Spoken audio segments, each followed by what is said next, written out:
ఓం శ్రీ మాత్రే నమః. ఛానల్లోకి స్వాగతమండి. ఈ రోజు ఈ వీడియోలో మనం మేషరాశి వారి గురించి మాట్లాడుకోబోతున్నాం. మరి జూన్ 20-21 తేదీల్లో ఈ రాశి వారి జీవితం నాశనం కావటానికి 4 ప్రధాన కారణాలేంటి అనే వివరాలు తెలుసుకుందాం. ఇంకా అవకాశం ఉంది. ఇప్పుడే మీ తలరాతను మార్చుకోండి. మరి ఆ తప్పులేంటి? వాటిని ఎలా సరిచేసుకోవాలి? అలాగే జూన్ 20-21 తేదీల్లో ఎటువంటి దేవతారాధన అలాగే పరిహారాలు చేసుకుంటే వీటికి పరిష్కారం దొరుకుతుంది అనే అంశాలను ఈ వీడియోలో మనం వివరంగా తెలుసుకుందాం. కానీ అంతకంటే ముందుగా మీరు కనుక మన ఛానల్ని ఇప్పటి వరకు సబ్స్క్రైబ్ చేసుకోకపోతే సబ్స్క్రైబ్ చేసుకొని పక్కనే ఉన్న బెల్ ఐకాన్ నొక్కి ఆల్ సెలెక్ట్ చేసుకుంటే మేము ఇలాంటి వీడియోస్ అప్లోడ్ చేయగానే ముందుగా మీకు నోటిఫికేషన్ వస్తుంది. అలాగే వీడియోని ఎక్కడా కూడా స్కిప్ చేయకుండా చివరి వరకు చూస్తేనే మేమేం చెబుతున్నామో మీకు పూర్తిగా అర్థమవుతుంది. ఇక వివరాల్లోకి వెళితే ముందుగా ఈ రాశి వారి గురించి చూసినట్లయితే వీరికి కొన్ని రాశులు అనుకూలంగా ఉంటే కొన్ని రాశుల వారితో ప్రతికూల ఫలితాలు ఏర్పడతాయి. వీరి గుణగణాలు లక్షణాలు వీరిని ప్రత్యేకంగా నిలబెడతాయి. ఈ రాశివారు ఎన్నో మంచి లక్షణాలను గుణగణాలను కలిగి ఉంటారు.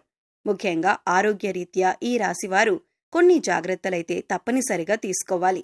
అయితే ఆరోగ్యపరంగా ఎన్ని జాగ్రత్తలు తీసుకున్నప్పటికీ కూడా చిన్న చిన్న అనారోగ్య సమస్యలు తప్పవనే చెప్పాలి. వచ్చిన ఆరోగ్య సమస్యలు ఎక్కువ కాలం ఉండకపోయినా చికాకుకు గురిచేస్తాయి. అందుకోసం ఆరోగ్యపరంగా ఈ రాశివారు జాగ్రత్తలు తీసుకోవాలి.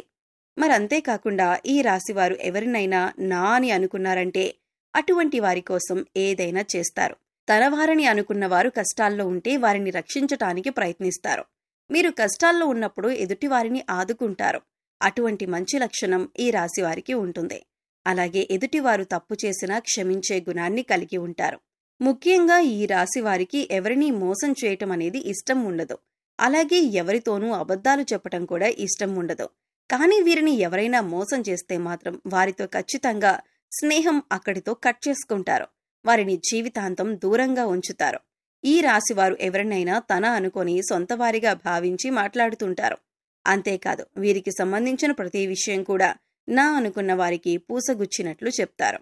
ఈ రాశి వారికి ప్రతి ఒక్కరూ నా మనిషే అనుకోవటం తప్ప మోసం చేయటం తెలియదు. కల్లా కపటం లేని మనసుని ఈ రాశివారు కలిగి ఉంటారు. ఎదుటివారికి సాయం చేసే విషయంలో కూడా ఎటువంటి కల్మషం లేకుండా సాయం చేస్తారు. నేనెప్పుడు వీరికి సాయపడ్డాను కదా, మళ్ళీ వీరు నాకు సహాయపడాలి అనే ఆలోచన వీరికి అస్సలు ఉండదు. వీరికి వీలైనంత వరకు కూడా ఎదుటివారికి సహాయపడాలి అనే ఆలోచనతోనే ఉంటారు. ఇటువంటి ఒక మంచి లక్షణం కారణంగా ఎదుటివారు వీరిని తేలిగ్గా మోసం చేస్తారు. ఇక నా అనుకున్న వారే ఈ రాశివారి నాశనాన్ని కోరుకుంటారని కూడా చెప్పొచ్చు.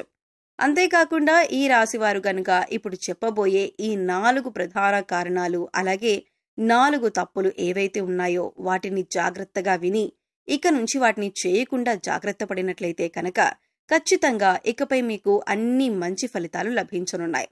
ముఖ్యంగా ఈ రాశివారు 4 తప్పులు చేయటం వల్ల మీ జీవితంలో ఎన్నో సమస్యలు ఎదుర్కొంటారు. దాంట్లో మొదటిది, మీ కష్టానికి తగ్గ ఫలితం లేనప్పటికీ కూడా మీరు ఎన్నో రోజులుగా ఫలితం కోసం ఎదురు చూస్తూ అలానే కష్టపడుతున్నారు. అంతేకాని నేను పడ్డ కష్టానికి ప్రతిఫలం రాలేదు కదా అని ఆ పనిని మధ్యలో వదిలిపెట్టారు. ఇక ఈ రాశివారు ఏమనుకుంటారంటే ఏదైనా పని చేస్తుంటే ఇంకా మంచి ప్రతిఫలం వస్తుందేమో, ఇప్పటి వరకు పడిన కష్టం ఏదైతే ఉందో అది మనకి ఒక అనుభవంగా ఉంటుందని ఇంకా ఆ పని మీదే ఎక్కువగా కష్టపడుతూ ఉంటారు. సక్సెస్ అయ్యే వరకు కూడా ఆ పనిని వదిలిపెట్టరు. ఇటువంటి సమయంలో మీకు ఫలితం రానప్పుడు ఆ పనిని వదిలిపెట్టడం కంటే కూడా దైవం మీద ఎక్కువ నమ్మకం ఉంచి దైవారాధన చేసుకుంటూ ఆ పనిని చేయటం వల్ల మీకు పనిలో మరింత పురోగతి కనిపిస్తుంది. ఇక ఈ రాశివారి సంపాదన విషయానికి వచ్చినట్లయితే వీరికి ధన సంపాదన బాగుంటుంది. కాకపోతే వచ్చిన ధనం నిలకడగా ఉండదు. ఏదో ఒక రూపంలో ఖర్చు అవుతూ ఉంటుంది. ఇక వీరు తెలిసి తెలియక అనవసరంగా డబ్బులు ఖర్చు చేస్తూ ఉంటారు. కాబట్టి డబ్బుని మాత్రం కొంచెం జాగ్రత్తగా మీరు ప్రణాళికాబద్ధంగా డబ్బుని ఖర్చు చేయవలసి ఉంటుంది. ఇక మీరు ఏదైనా పని చేపట్టినా లేదా మీకు ఎవరైనా ఏదైనా పని అప్పచెప్పినా దాన్ని పోస్ట్పోన్ చేయకుండా ఎప్పటికప్పుడు ఆ పనిని ఫాస్ట్గా కంప్లీట్ చేసుకోవడానికి ప్లాన్ చేసుకోవాలి. ఒక ప్రణాళిక రచించుకొని ఒక పనిని పూర్తి చేసినట్లయితే దాంట్లో ఖచ్చితంగా మీరు విజయాన్ని పొందుతారు. బద్ధకం అనేది ఈ రాశి వారికి అస్సలు పనికిరాదు. ఇక ఈ తప్పును కూడా మీరు సరిదిద్దుకున్నట్లయితే కనుక మీరు జీవితంలో పురోగతిని సాధిస్తారు. ఇక మీరు మార్చుకోవలసిన మరొక తప్పేంటంటే మీకున్న కోపం. మీరు ఆవేశంగా మాట్లాడకుండా నెమ్మదిగా ఓర్పుతో శాంతంగా మాట్లాడాలి. ఇంట్లో వాళ్లతో అయినా, బయట వాళ్లతో అయినా, స్నేహితులతో అయినా, శ్రేయోభిలాషులతో అయినా చాలా నిదానంగా ఆచితూచి మాట్లాడవలసి ఉంటుంది. లేదంటే ఇది అనేక రకాలుగా గొడవలకి దారితీసే అవకాశం ఉంటుంది.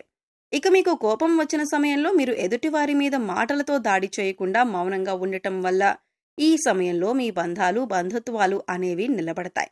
తెలిసిన వాళ్లకే కాదు, తెలియని వాళ్లకి కూడా ఈ రాశివారు సహాయం చేయాలని అనుకుంటారు. అయితే సహాయం చేసిన సమయంలో ఎదుటివారి కష్టం తొలగిపోతుంది. కానీ ఈ రాశి వారికి మాత్రం అప్పటినుంచి కష్టాలు మొదలవుతాయి. అయితే ఎదుటివారి కష్టాలు తీర్చడం తప్పు కాదు. కానీ వారికి సలహాలు ఇవ్వటం, అలాగే వారికి సంబంధించిన విషయాల్లో గొడవల్లో కూడా మీరు తలదూర్చటం అంత మంచిది కాదు. ఈ రాశి వారికి ఒక సమస్య తీరింది అనుకునే లోపే మరొక సమస్య మొదలవుతుంది. దీనివల్ల కొన్నిసార్లు మీరు అయోమయ పరిస్థితిలో పడతారు. సమస్యల్ని ఏ విధంగా పరిష్కరించాలని తెలియక తికమక పడుతూ ఉంటారు. ఇక ముఖ్యంగా మీ చుట్టూ ఉన్నవారు, అది మీ బంధువులు కావచ్చు, స్నేహితులు కావచ్చు, కుటుంబ సభ్యులు కావచ్చు, ఎవరైనా సరే మీరు నా అనుకునే వారితోనే మీకు ఆపద పొంచి ఉంది. కనుక ఇటువంటి సమస్యల నుంచి బయటపడటానికి మీరు ఎక్కువగా దైవారాధన చేసుకోవాలి. అందుకోసం మీరు ప్రతి ఒక్కరితో చాలా జాగ్రత్తగా ఉండాలి. ఇక ఈ రాశి వారికి ఏది కూడా పర్సనల్ అనే విషయం ఉండదు. ప్రతి విషయాన్ని అందరితో షేర్ చేసుకోవడానికి ఇష్టపడతారు. ముఖ్యంగా మీరు ఏదైనా పని చేయకముందే ఆ పని గురించి 10 మందికి చెప్పటం, దాని గురించి చర్చించటం ఇటువంటివి మానుకుంటే మంచిదే. ఎందుకంటే మీ శత్రువులు ఆ పని జరగకుండా ఆపటానికి ప్రయత్నిస్తారు. ఏదైనా పని మొదలు పెడితే అది పూర్తయిన తర్వాత చెప్పండి తప్పితే ముందుగానే ఆ పని గురించి ఎవరికీ చెప్పొద్దు. ఈ రాశివారు దయాగుణాన్ని కలిగి ఉంటారు. వీరు ఎవరిని బాధ పెట్టరు. ఎదుటివారిని బాధ పెట్టాలన్న ఆలోచన కూడా వీరికి రాదు. ఈ రాశివారు స్త్రీలను గౌరవించవలసి ఉంటుంది. ఆ స్త్రీ మీకు తెలిసిన వారైనా, తెలియని వారైనా, మీ కుటుంబ సభ్యులైనా లేదా బయటవారైనా మీరు స్త్రీలను గౌరవించాలి. ఇలా చేయటం వల్ల మీకు శుభ ఫలితాలు లభిస్తాయి. అంతేకాదు ఈ రాశివారు జంతువులను కూడా చాలా ప్రేమగా చూసుకోవాలి. వాటికి హాని కలిగించకూడదు. ఇలా చేయటం వల్ల కూడా మీరు శుభ ఫలితాలు పొందుతారు. ఇక ఈ రాశివారు మరిన్ని శుభ ఫలితాలను పొందటానికి పాటించవలసిన పరిహారాలు చూసుకున్నట్లయితే, సూర్యాస్తమయమైన తర్వాత పాలు, పసుపు, ఉప్పు, ఆవ నూనె, వెల్లుల్లిపాయ, ఉల్లిపాయ ఇటువంటివి ఎవరికీ ఇవ్వొద్దు. అలాగే మీరు కూడా ఎవరిని అడిగి తీసుకోవద్దు. ఇలా చేయటం వల్ల మీ ఇంటి నుంచి లక్ష్మీదేవి వెళ్లిపోతుంది.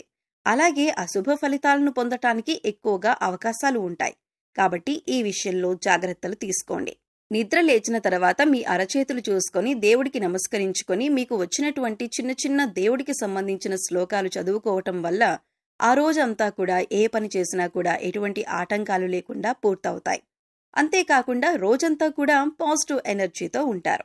ఇక ఈ రాశివారు బయటకు వెళ్లేటప్పుడు కానీ, లేదా ఇంట్లోకి వచ్చేటప్పుడు కానీ, గుమ్మం పైన ఉన్న దేవుడి పటానికి నమస్కరించుకొని పనికి వెళ్లటం కానీ, లేదా ఇంట్లోకి రావటం కానీ చేసినట్లయితే ఖచ్చితంగా మీరు చేసే పనులు విజయవంతంగా పూర్తి చేస్తారు. అన్నింట్లో విజయాన్ని సాధిస్తారు. జీవితంలో అభివృద్ధి చెందుతారు.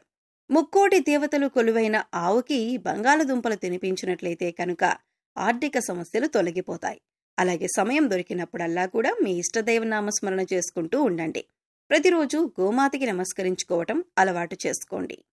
సో చూశారు కదండి, జూన్ 2021 మేషరాశి వారి జీవితం నాశనం కావటానికి 4 ప్రధాన కారణాలేంటి? వాటిని ఎలా సరిచేసుకోవాలి? ఎవరు మీ నాశనాన్ని కోరుకుంటున్నారు? అలాగే ఎటువంటి దేవతారాధన, పరిహారాలు చేసుకుంటే వీటికి పరిష్కారం దొరుకుతుంది అనే అంశాలను ఈ వీడియోలో మనం వివరంగా తెలుసుకున్నాం కదా.